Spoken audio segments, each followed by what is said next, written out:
If I had to start my photography business from scratch, there are a ton of things that I would do differently now. For a little bit of context, my name is Ben Markham. I started my photography business a little over a decade ago. I started with zero knowledge of running a photography business and have grown this into a successful six-figure photography studio. My goal in this video is to give you some of the information that I stumbled over my past decade to hopefully help you hit your financial goals and your personal goals a whole lot more quickly. Let's jump in. The first thing that I would do is I would niche down to one or two specific things that I wanted to do right out of the gate. The mistake that I made when I first started was I thought that the more things that I could get in front of my camera, the more things that I could do, the more likely it was I was going to be to get people to hire me and I was going to be able to make money and make a living. So you name it, I photographed it. So I was willing to do weddings. I was willing to photograph babies. I was willing to do senior photos, family photos. I did product photography. I photographed models. I did some headshots. Really, anything at all that somebody was willing to write me a check to go do, I went and I did it. I would then take those things. And of course, I'd put them onto my website. I would share those things on social media. And I assumed that by showing more that people would go, oh, well, Ben can do that. Ben can do whatever. And that's not the case. What I ended up doing was confusing people. And you're going to hear this a ton through my stuff and a lot of other photography educators' stuff. A confused mind says no. So when people looked at my website, when they looked at my social media, they weren't sure exactly what they were going to get when they hired me. What style were they going to get? Where I really started seeing growth in my business and actually started making a living is when I finally decided to niche down to one thing. The first thing that I decided to do, and this was my journey, you do what's going to make you happy. But for me, the first thing that I decided to do was focus on headshots for business professionals and actors. I changed everything. So my website got a complete overhaul and it went to headshot only material. On my social media, primarily what I was there and I was talking about and what I was showing was professional headshots. At the time in my area, there were nobody else specializing in just professional headshots. There were people who did other things and are like, oh, yeah, I can do headshots too. But if you know anything about the headshot game, it's a little bit harder than just going, okay, click and you're done. There's some actual work that goes into it. So I decided I was going to be the specialist. I was going to be the guy. Over time in Louisville, I built that reputation. I became Louisville, Kentucky's headshot guy. Now, more people have come along since then, and that's awesome. But it put me in a great position to grow my business. I was the one that people thought about when they thought about headshots. Just because you start with one or two things in your business, that doesn't mean that's where you have to stay, that's the only thing that you can do. So professional headshots are still very much a part of my business, very important to the health of my business. But I've also added other things. I do classic portraits. I do an artistic style of boudoir. I've just started incorporating pet portraits into the mix. Those three things all have a very similar style to each other, but they are completely different than the headshot work that I do. But because I built the solid foundation of the business with the one thing, I can now show both in my social media world. I can talk about both, and people aren't getting confused with what I do. They know that if they're booking me for headshots, they're getting this style. They know that if they're booking me for portraits or boudoir, they're getting this style. Or if for some reason they decide to book me for a combo session, we can do a little bit of both. But at the end of the day, the name of the game is to not confuse your potential clients. So make sure they can look at your thing instantly and go, oh, this person does this. There's a caveat to this. If you're running your photography as a business, you need to make sure that the style of what you're creating speaks to the market that you want to be speaking to. So if you really just like doing fantasy, big dramatic images, that's awesome. But if people aren't willing to pay for that, that may not be how you can run your business. That may be what you do on the side to scratch the artistic itch that you have. And then you may do something else that's a little bit more consumer friendly on the other side, or you temper it one way or the other. You find that balancing act. It's not to say that you can't have fun with your work. It's not to say that your clients won't support your creative work. I do creative work all the time that is a little bit further out there than what my client work is. But because I've built the reputation with my clients, they're very supportive of my creative work as well. So it's really just finding a balance between your art and your business, but dialing things down into a niche for the business is gonna get you towards your financial goals far more quickly. The next thing that I would have done, and this is something that cost me a whole lot of time early on in my career, I would have avoided the social media trap. So what I call the social media trap, looking at other photographers' work and seeing that they're getting a lot of attention. They're getting lots of likes and lots of comments and lots of engagement. And it's easy, especially early on, to look at those things and go, oh, that's what it must take to be successful. That must be what it takes to make a living doing this. So my example, what happened with me? Early on, when I was first starting here in my area, there were a group of photographers putting out really, really beautiful work in the local art scene. And I was watching this brand new to photography and to the business and going, okay, that must be it. That's what I've got to do. And so I really started chasing that, and come to find out later, a majority of the photographers in this group weren't making their living from their photography. They had day jobs doing other things and then were doing this for fun and had just been able to kind of build some rock and roll status around their work. That's not to say that their work wasn't good. The work was fantastic. But I wasn't in things at that point to just be creating fantastic work. I'd quit my job. I needed to be making a living. That was really, really eye-opening to me. The plus side to what happened with it was that while I was chasing that, I was learning a lot of things technically, but I wasn't making money as fast as I could. I wasn't getting in front of the right clients as quickly as I could have, and I was causing myself a whole lot of stress. The other thing with social media is it is so easy to start to compare yourself to others who you think are being successful. Don't let vanity metrics get in your way. So just because a photographer is putting out really good work and they see really high numbers on their posts, you're not seeing their balance statement at the end of every month. Are they actually making a living? Is their calendar actually full? And even if you're looking at their work and going, yeah, but I'm just looking at it to try to get better. Most of us are always trying to get better. We have a tendency to want to pick our own stuff apart. Most of the time, our clients can't tell the difference between really good and great, or even good and great. And that's okay. That's what we look for. The clients are looking for, how do we make them feel? What's their experience going to be? It doesn't mean that you shouldn't always be striving to get better. That this is fun. This is art.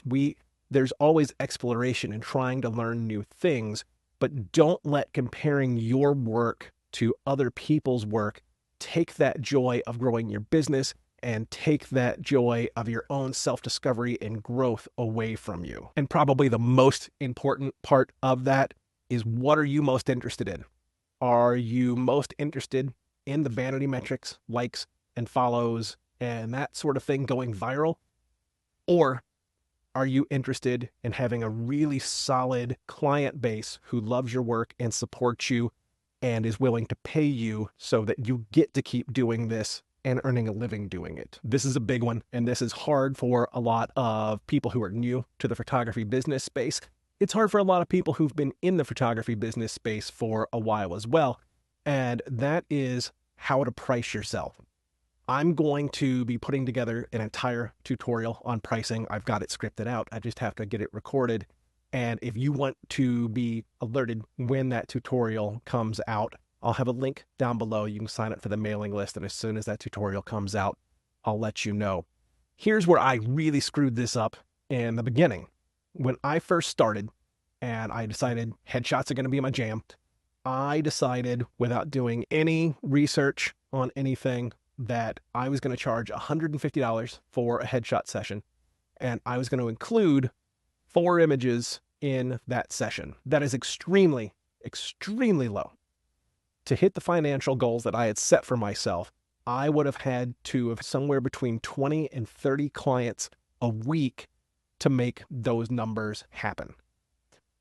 Trying to work with that many people would have meant that I wouldn't have time to be doing marketing to get new clients. I wouldn't be giving my full attention to the clients that I was getting, and I would be burning myself out.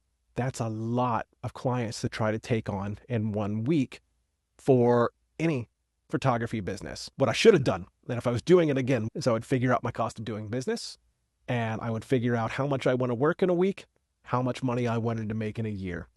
With that would have been the driving force and what set my prices. It's better to start with your prices where they need to be from the beginning for you to live the life that you want to live, as opposed to starting with your prices low.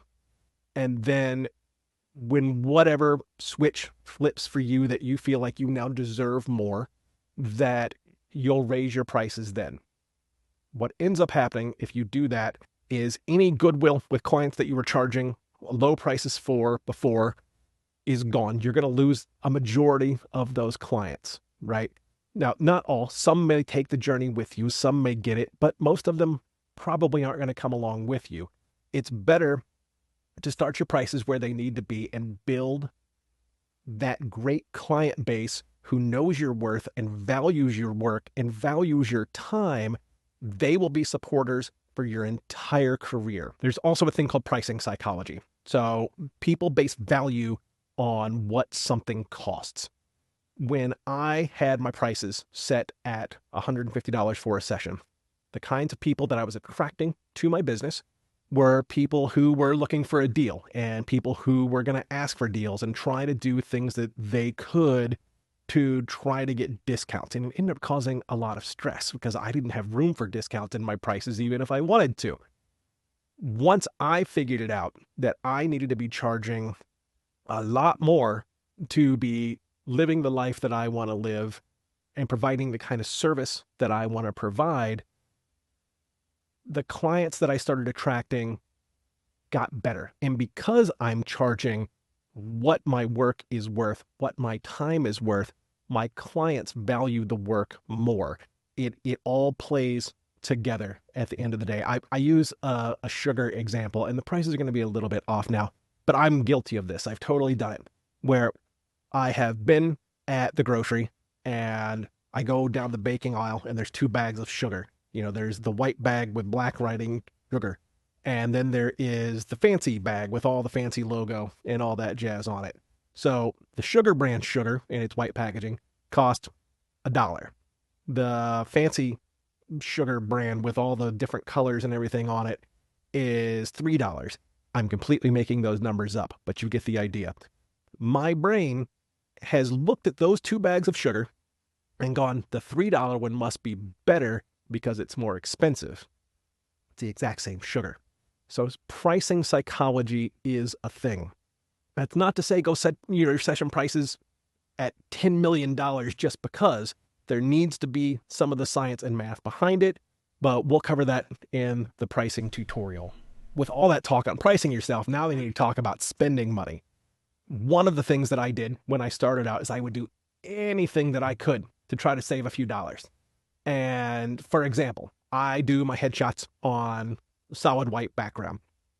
I, at the time, didn't want to spend the $80 or $100 on a roll of white paper from Savage. I ended up finding a white sheet somewhere in my house, decided to hang that from some stands and use that as my backdrop. Couple problems with that. One, I didn't have the right lights to light that correctly to make it go to pure white. Because of that, it would be kind of a dim, gray, off-white sort of situation, but it would also wrinkle. So I spent a ton of time trying to get all of the wrinkles out of this fabric. So before a client would get there, I'm stretching and I'm pulling and I'm clipping and I'm pinning. And in reality, what I ended up doing was wasting time. All of the time that I was fiddling around with that piece of fabric, I spent way more opportunity cost hours, that I should have just bought a roll of paper and been done with it. It would have saved me that time. And time is the most valuable thing that you have as a business owner. The other thing where I tried to save a few, and it did me no favors, was I didn't start out buying the right lights. What I should have done if I didn't have the money for good lights, is I had great windows in the space that I was working. I should have just used the windows and worked the natural light, built my business off of free light. Then from there, once I had a little bit of money coming in the door, I could have started investing in things that weren't necessarily expensive, but would get the job done. I eventually ended up starting to buy the Paul C. Buff Alien Bee B800s. I am not sponsored by Paul C. Buff in any way, but the little bees have been great. I still use them. I should have just started investing 1 or 2 lights at a time to build up my stock, rather than using the cheap lights from Amazon that I found that looked terrible. The color quality was strange. They weren't good lights. And so all in the name of trying to save money, I cost myself a whole lot more opportunity cost. So I'm not saying go wild. I'm not saying go buy tens and tens of thousands of dollars worth of equipment. But when you're trying to do a thing, either figure out a different way to do it until you have the money to start buying quality gear, or spend as little as you can. So you don't need 5 cameras. You don't need 50 lenses. I started out with 1 camera body and 1 lens. I now have 2 camera bodies at 10 years in and 2 lenses. So I've got a D800, a D850. I've got the 70-200 and a 50 millimeter. That's it. And I run a very successful little portrait studio. I don't need more equipment than that. But at the same time, don't waste a ton of time trying to save a couple dollars. If there's a thing that you can purchase relatively cheaply, like, $80 for a roll of paper or whatever it costs now, and that's going to solve your problem, do that. You're saving yourself in the long run. So there we go. Those are the things that I would do if I was starting my business over from scratch today. If you enjoyed this and you want to hear more of what I've got coming out, then be sure to follow this channel. I've also got an education Facebook group set up, and I'll put that in the links below. The other thing that you can do if you want to help this channel out is I do have a Patreon. So the Patreon will just help keep this video content coming out to you. It's also a place where I am sharing work that I can't necessarily share on social media unless I censor it. So if you want to see some of my work the way it's meant to be seen, you can do that over on Patreon. And if there's other topics that you want me to cover in any of these videos, be sure to let me know in the comments below or over in the Facebook group. And I will eventually, when I have a few of these videos put together, be taking the audio and I will put those into a podcast format as well. I know it's a lot more convenient to be able to listen to things when you're on the go. So watch for those links to come out. I will come back and put it in this video, and I'll share that in other places as well. Thank you so much for watching. Don't forget to hit the follow button, and we'll see you next week.